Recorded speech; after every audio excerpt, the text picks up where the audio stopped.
O homem que veste terno e gravata e hoje faz pregações já foi um dos bandidos mais temidos do estado. Alair Portes, de 51 anos, mais conhecido como Alair Bracinho, chegou a comandar um exército com mais de 200 traficantes. Ele fazia parte do chamado PCC, Primeiro Comando da Capital. Eu mandava as ordens para as ruas, inclusive nessas queimas de ônibus que houve no estado aí. Como eu era aliado do PCC e do Comando Vermelho, eu recebia ordens, né, e eu tinha que efetuar aqui no nosso estado, devido eu era o braço mais forte do PCC e também até do Comando Vermelho aqui no estado do Espírito Santo. Com apenas 21 anos, Bracinho chegou a ser gerente do tráfico de drogas da Cidade de Deus, favela mais perigosa do Rio de Janeiro, na década de 80. Cheguei a conhecer o Fernando Beiramar, cheguei a pegar até toneladas de droga com ele na época, né, quando eu estava preso na cadeia. Bracinho entrou para a criminalidade quando era apenas um adolescente. Aos 15 anos, ele abandonou a escola, começou a beber e a usar drogas. Eu era um jovem normal, eu tinha os dois braços, eu era inteligente, eu estudava, eu trabalhava.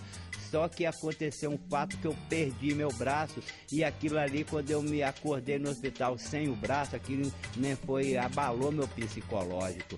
Aí eu fiquei envergonhado, eu me transformar numa pessoa aleijada, uma pessoa deficiente, na época era muito discriminado. Aí eu abandonei colégio, abandonei amigo, abandonei minha família, fiquei mais na rua, comecei a me drogar, comecei a beber, eu comecei a roubar, traficar, eu comecei a roubar até galinha, eu roubava varal, eu roubava chinelo, comecei a me meter a praticar assalto, aí comecei a me tornar uma pessoa muito violenta. Do passado sombrio para um presente de esperança, Bracinho ficou atrás das grades durante 23 anos, cumprindo pena por diversos crimes. Ele saiu da cadeia no início do mês e agora está em liberdade condicional. Nessa nova fase, Bracinho encontrou na religião a força que precisa para reescrever a própria história.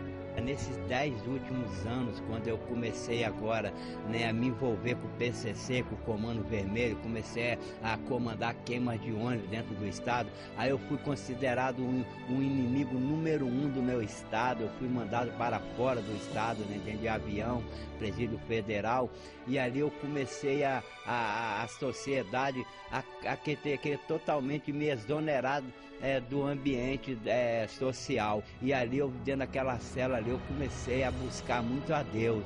Muitas vezes eu chorava de madrugada, muitas vezes eu vi amigos meus se suicidando e eu vi que ali eu tinha que me voltar, me estava me aquebrantando o meu coração. Virlândia também não se orgulha das escolhas que fez. Ela colocou em risco a própria vida e a dos filhos por lealdade a Bracinho. Quando eu me envolvi com a Alair, eu acabei me envolvendo com tudo. Então, quando ele foi preso, que o Alair, ele traficava em vários pontos de droga em Vila Velha, tinha vários pontos ali em Vila Velha de tráfico. Eu acabei ficando de frente das coisas dele. Ele, de lá de dentro, ele passava tudo para mim pelo telefone, às vezes o único acesso que ele tinha era comigo, então ele passava para mim e eu acabava passando para as pessoas que estavam de frente do trabalho que fazia para ele nos tráficos de droga. Já fui muito procurada por polícia, nesse meio tempo, nesses anos que a gente está junto, já acordei muito com a minha porta no chão, polícia invadindo a minha casa, não tinha paz, vivia mudando, morando aqui e ali, assim, uma vida muito difícil, uma vida muito, assim, terrível.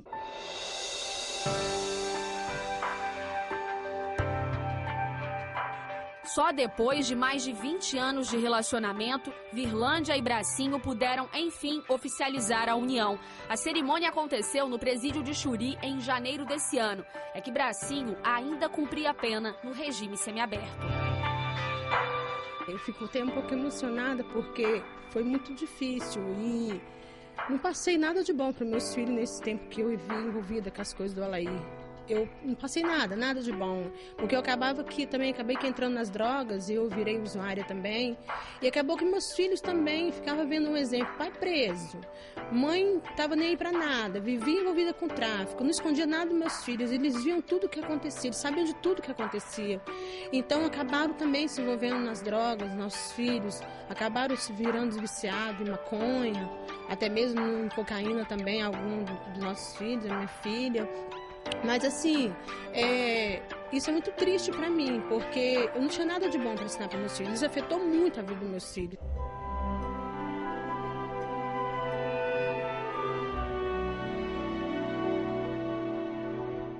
A prisão lhe custou a juventude e o privou de conviver com o bem maior, que é a família. Bracinho está livre, mas ainda luta para ser aceito na sociedade. Hoje, o principal inimigo é o preconceito. Ele também esbarra em algumas dificuldades para reaprender a viver. Ora, tanta coisa mudou em 23 anos. Bracinho não sabe nem o que é e-mail, mas está feliz. Claro, é um sobrevivente. O ex-chefão do crime agora ajuda quem está na mesma situação em que um dia ele esteve. Se ele está recuperado, só o tempo vai dizer. Mas quem se importa? A vida tem que ser enfrentada um dia de cada vez. Se eu pudesse voltar o relógio do tempo atrás, eu ia ser a pessoa mais trabalhadora do mundo, ou então eu ia preferir morar debaixo de uma ponte do que viver essa vida que eu vivi. Essa vida que quem está lá dentro, porque ninguém vê a realidade dos fatos, mas um animal aqui fora, um bicho de estimação, um cachorro vive melhor do que quem está lá dentro preso, encarcerado. Eu não aconselho essa vida para ninguém, porque o crime ele não compensa. Com Jesus é melhor. Mas para a honra e glória do Senhor, hoje eu conhecia Jesus Cristo. Ele é o verdadeiro libertador das nossas vidas. Ele tem o poder para estar entrando na tua vida, entrando na tua casa e fazendo o impossível acontecer na vida de todos aqueles que estão escravizados no mundo do crime.